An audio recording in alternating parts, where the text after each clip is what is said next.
2. Inscription at Timgad. In North Africa, in the deserted city of Timgad, or Thamugadi, there is an inscription on a stone in the ruined forum which reads, Venari, lavare, ludere, ridere, hoc, est vivere, meaning, to hunt, to bathe, to play, to laugh, that is life. When Rome was in power and the empire ruled in North Africa over fertile fields and rich cities, this came to be the Roman philosophy. It was also a reason for Rome's downfall. Rome ceased to think of the future. It became present-oriented, and only the pleasures of the day mattered. Romans found it impossible to believe that their great civilization could decline and collapse. The Romans boasted of what they had done. The nations which survive are those who look ahead to what they can do. Not too far from Rome is the island of Crete, where, long before Rome, Minoan civilization reached amazing advances. They were surprisingly modern. They had running water, flush toilets, and a sewage system at Knossos.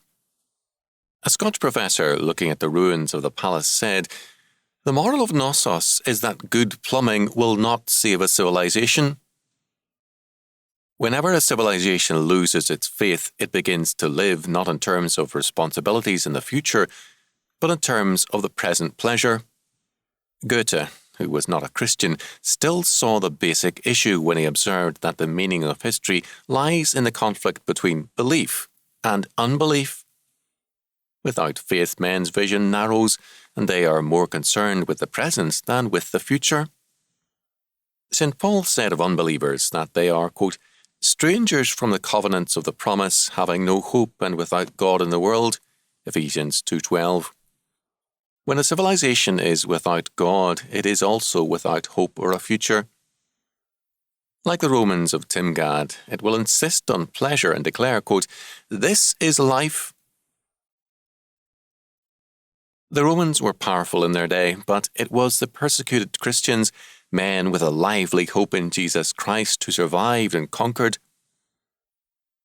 We are again surrounded by a generation of young and old, quote-unquote, Romans, powerful enough and again in the majority, but without God and without hope. We shall survive them again and conquer. Are you with us or with the losers?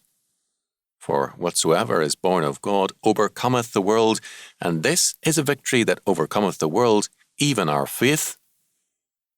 Who is he that overcometh the world, but he that believeth that Jesus is the Son of God? 1 John 5:4-5.